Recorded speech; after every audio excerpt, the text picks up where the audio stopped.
to Roll Credits, where movie lovers get the trivia they didn't know they needed.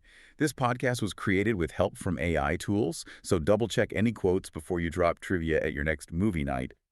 Today, we're diving into In the Gray, a high-stakes action thriller where survival, secrecy, and trust are all on the line. Yeah, and honestly, it is such a fascinating movie to unpack today. Yeah, absolutely. I mean, we've pulled from a really massive stack of sources to give you the ultimate overview for this deep dive. Right, like we've got everything from thematic analyses, critical reviews from Collider and the AU Review, to these really highly technical cinematography journals. Yeah, and even a super interesting Reddit thread straight from a camera operator who actually worked on a Guy Ritchie set, which that was wild to read. Oh, totally. Because our mission today is really to figure out how this movie takes that typical, explosive action formula and just completely dismantles it. Exactly. It turns it into this really meticulous, slow burn procedural. Yeah. And we're also going to look at why the ending leaves audiences feeling so, well, unsettled. Right, because it really weaponizes your expectations against you. I mean, when you look at the pedigree of this project, you've got a director famous for these hyperkinetic, fast-talking gangster films, right? Yeah, and a cast of superhero-tier leading men. So you go in bracing for this chaotic, just nonstop shootout. But what the film actually delivers is something much more methodical. It's highly atmospheric and honestly psychologically taxing. Okay, let's unpack this expectation versus reality gap. Because the pacing of the first half of the film is definitely throwing some viewers for a loop. Oh, for sure. I like to tell people that watching the first half of this movie is less like watching a chaotic firefight and more like, like watching a master chess player setting up a board. That's a great analogy. Right. Like they are examining every single piece, testing the weight of it, studying the opponent's posture, all before they even make their first move. It is entirely about the preparation. Yeah, and so if the first half is so heavily weighted toward exposition and planning, how does Guy Ritchie manage to keep you hooked? Without the whole thing feeling like an audio textbook on covert ops. Exactly. And he does it by shifting the source of the tension. I mean, the narrative goal is incredibly straightforward on paper. Right, you have this ruthless despot named Manny Salazar, played by Carlos Bardem, who stole $1 billion fortune and is hiding out on his own private island. With a personal militia, obviously. Obviously. And you also have a $1 trillion corporation, represented by Rosamund Pike, demanding that money back. So in a traditional action movie, the tension comes from the physical breach, right? Like kicking the door down. Yeah, the explosions, the gunfire. But here, the plot revolves around Rachel Wilde, played by Isa Gonzalez. She is the negotiator and the mastermind of the operation. Right, she's the one applying the legal pressure, filing court orders, doing the forensic accounting. And she is protected by two elite extraction specialists. Sid, played by Henry Cavill, and Bronco, played by Jake Gyllenhaal. Which completely flips the dynamic. Because the muscle isn't the main event anymore. The muscle is just the insurance policy if the paperwork fails. Precisely. And Ritchie builds tension by obsessing over the mechanics of that insurance policy.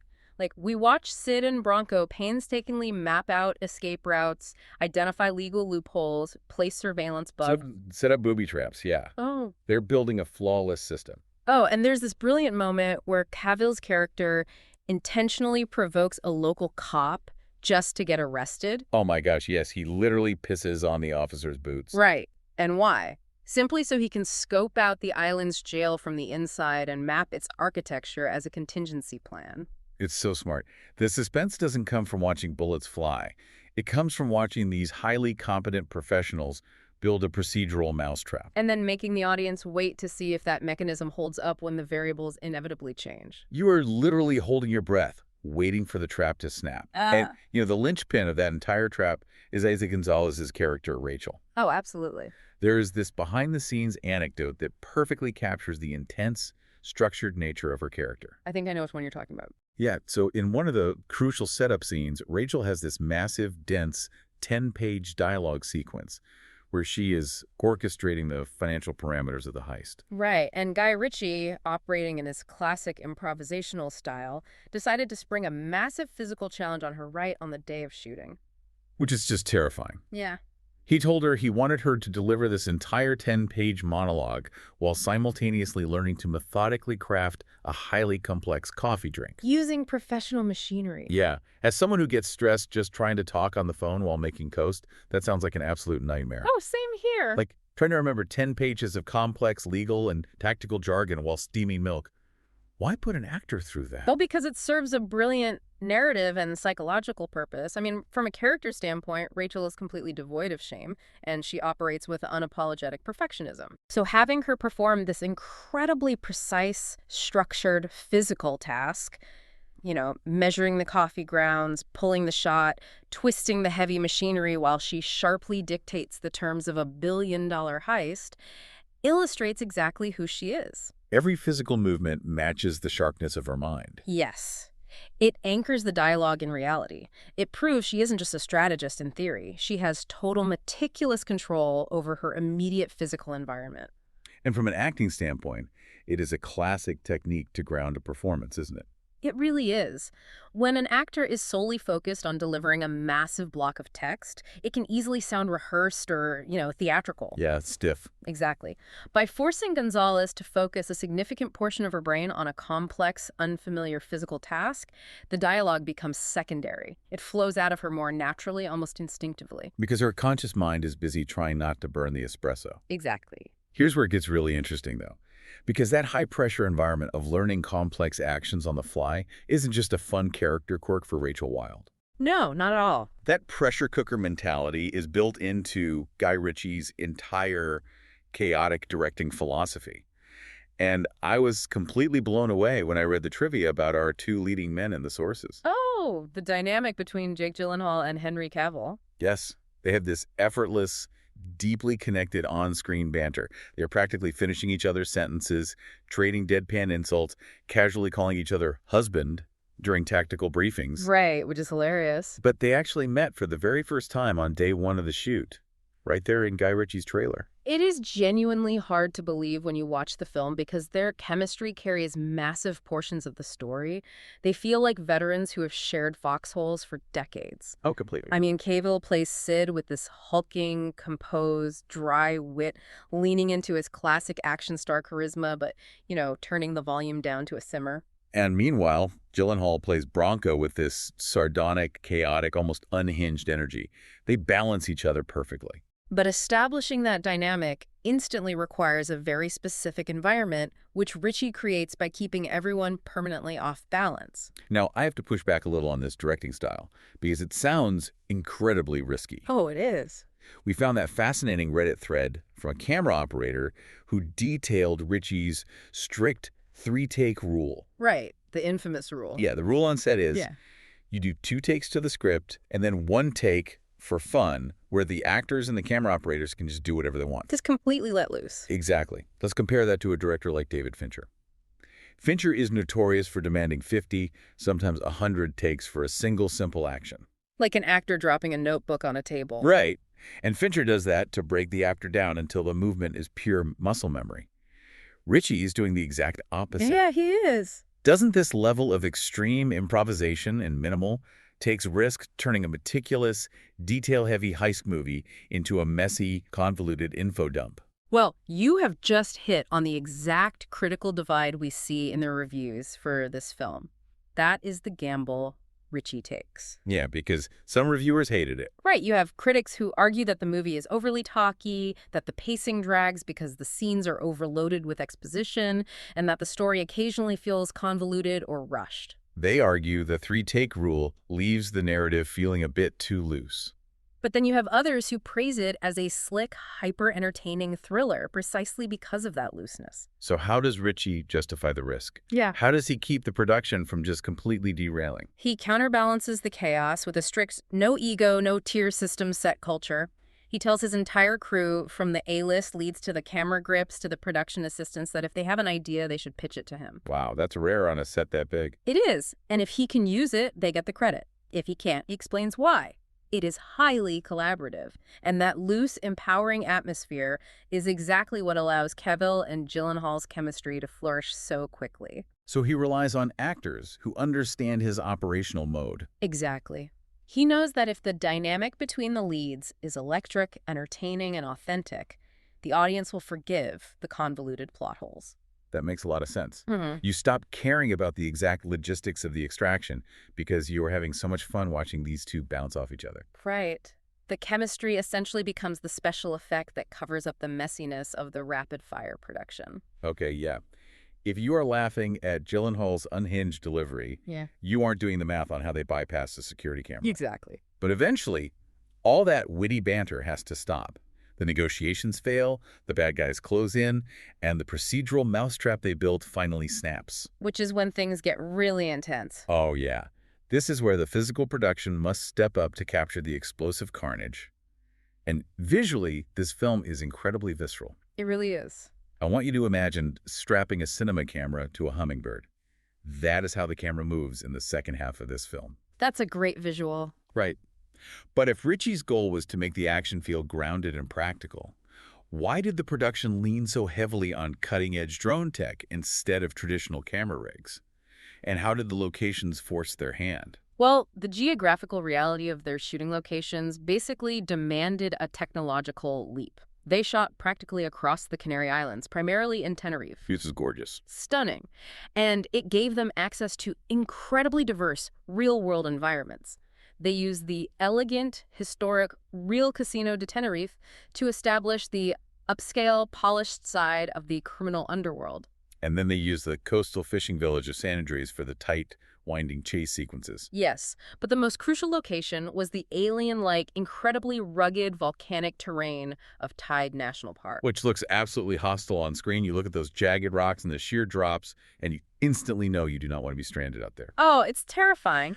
And capturing the true scale of that volcanic landscape while maintaining a fast-paced, intimate action sequence is a logistical nightmare. Because traditional cinematic tools just don't work out there. Right. Think about it. Cranes keep the audience at a distance. They can't move quickly over uneven, rocky terrain. And helicopters can capture the sweeping scale, but they are loud, their rotors kick up massive amounts of debris, and they are far too large to get close to the actors or fly into tight spaces. Exactly. And this is where cinematographer Ed Wild and his aerial team brought in the DJI Inspire 3 drone. Okay, let's break down why that specific piece of tech matters based on the cinematography journals we read. Because to a casual viewer, a drone is just a drone. Sure, but it's a huge leap in tech. Yeah. Just a couple of years ago, heavy cinema drones capable of carrying high-end lenses could only stay in the air for maybe 8 minutes before needing a battery swap. 8 minutes is nothing on a film set. Exactly. But this new DJI drone boasts a 25-minute flight time and incredible stabilization. How does jumping from 8 minutes to 25 minutes actually change what happens on set? It fundamentally alters the rhythm of the set and the visual language of the film. I mean, when you only have an 8-minute flight window, everything is rushed. Because the clock is ticking the second it goes up. Right. The director calls action, the drone goes up, gets the shot, and has to immediately come back down. It interrupts the flow, and it breaks the actor's concentration. So a 25-minute flight time means the camera can stay airborne through multiple takes. Exactly. The actors can stay in the zone. But more importantly, because the drone is compact and highly stabilized, the camera could seamlessly dive from sweeping, massive, wide shots of the hostile volcanic terrain straight into confined spaces. It's that hummingbird effect I mentioned. Yes. It can start 200 feet in the air, drop down into a canyon, and hover just meters away from Cavill and Gyllenhaal inside a tunnel, all in one unbroken motion. That is so cool. It really is. Instead of leaving the audience as distant observers watching a shootout from a helicopter's perspective, this technology immerses you directly in the pursuit. You feel the speed, you feel the proximity of the environment. Yeah, it makes the practical locations feel immediate, grounded, and terrifyingly real. So what does this all mean? We have these stunning hostile locations, we have cutting-edge hummingbird camera work, we have elite operatives executing a brilliant plan. Right. But none of these elements exist just for cheap popcorn thrills. They actually serve as a canvas for the movie's surprisingly bleak psychological landscape. Which is the real heart of the film. It is. Because think about it. Have you ever considered what constant, unrelenting moral compromise does to a person over time? It destroys you. It reminds me of when someone stays in a deeply toxic job for years. You don't realize how much of your personality, your joy, and your ethics have been slowly drained away until you look back at photos of yourself from 5 years ago and realize you are a completely different person. That's a really haunting way to put it, but it's true. Right. We usually expect our action heroes to celebrate their victories. The bad guy is defeated, the heroes smirk, and they walk away into the sunset. Yeah, the classic ending. But here, the violence looks heavy. It looks exhausting. Why does this film feel so emotionally oppressive compared to a typical summer blockbuster? Well, this brings us to the thematic core of the story, and it goes right back to the title itself. In the Gray. It's not just a cool espionage buzzword. Not at all. The film is a rigorous study of moral limbo and emotional numbness. Every single character in this movie exists in an ethical gray area. They have crossed the line between right and wrong so many times for so many years that they no longer know if they are heroes, villains, or just survivors functioning in a fundamentally broken world. Exactly. There's no black and white. Nobody is fully innocent, not even the trillion-dollar corporation trying to get its money back. But nobody is purely evil either. They are all just cogs in this massive grinding machine of global corruption. And Ritchie uses the visual language of the film to symbolize this moral confusion constantly. Like, if you pay attention to the cinematography during the exterior scenes, the environments are frequently hidden by weather effects. Oh yeah, the rain blurs the visibility. Right, and heavy fog rolls in and removes clarity. You are almost never given a perfectly clear, sunlit view of the world. Which visually reinforces the idea that the characters themselves can no longer see the truth clearly. Their moral compass is permanently obscured. It really is. And that completely recontextualizes how you watch those action scenes. Even the characters' reactions to the violence start to make sense. Because when something horrific happens, they don't scream, they don't cry, they barely even flinch. No, they just deadpan their way through it with this icy, detached professionalism. That lack of reaction is such a crucial psychological detail. It isn't just standard action movie toughness. It is a profound trauma response. Exactly. Yeah. Their rigid professionalism and their refusal to show genuine emotion is a survival mechanism. To function inside a system where innocent people are routinely considered acceptable collateral damage, they've had to methodically turn off their humanity. And we see this incredibly clearly in the hospital bombing scene. Oh man, let's talk about the hospital scene because that is the emotional turning point of the whole film. It is just devastating. Initially, the audience thinks it's just a brutal, tragic attack by the enemy militia. But then you get that absolute gut punch revelation later on. Yes, when the film reveals that the bombing wasn't an external attack by Manny Salazar's forces at all. It was an internally authorized sacrifice by their own superiors. Right. The corporation allowed the bombing to happen simply to restructure their political leverage. Which is just so dark. And what is really devastating is how Gyllenhaal and Cavill's characters react when they discover this truth. Yeah, they don't have a massive heroic outburst of righteous anger. They don't swear vengeance against their bosses. They just look exhausted. They just absorb it because they realize their individual sacrifices mean absolutely nothing to the people in charge. Exactly. They're trapped between identities. They aren't quite soldiers fighting for a cause. They aren't quite criminals fighting for themselves. They're just ghosts haunting a system they have no power to fix. And the movie even highlights this fading of their humanity visually with their clothes. We found a fascinating analysis of the film's wardrobe in the sources. Of the color shift theory. Yes. It is a brilliant, subtle touch by the costume department. If you watch the wardrobe closely, the characters begin the film wearing darker blues, muted greens, colors that have some life to them. But as the film progresses, and as the moral compromises pile up on their shoulders, their clothing literally drains of color. Right. By the climax of the film, they are wearing nothing but grays, blacks, and washed-out tones. They are physically fading into the gray, entirely consumed by the moral emptiness of their world. It is such a dark, fascinating subversion of the genre. It really is. It's a completely different flavor of Guy Ritchie, trading the usual flashy bravado for something that really sticks with you and makes you question the nature of the heroes you are rooting for. Definitely. Well, before we wrap up, we want to leave you with a lingering mystery to explore on your own. There is a specific haunting detail from the climax of the film. Oh, the folder. Yes, the folder. During the final file deletion sequence, when the team is wiping the encrypted financial data to cover their tracks, there is one encrypted folder that remains unopened on the screen. And the camera intentionally lingers on it for just a couple of seconds before cutting away. It is a totally deliberate choice by the director to make sure we notice it. So, we want you to ponder, does that unresolved file hint at a future sequel where the team is forced to go back into the fray? Or does it symbolize the eternal, unbreakable cycle of corruption that these characters can never truly escape, no matter how perfectly they execute their plans?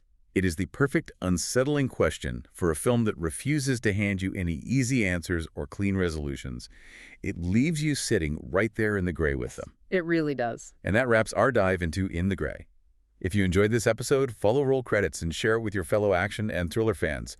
And let us know what film we should cover next, old or new. We'll be back soon with more trivia, more movie magic, and a few more shadows to move through carefully.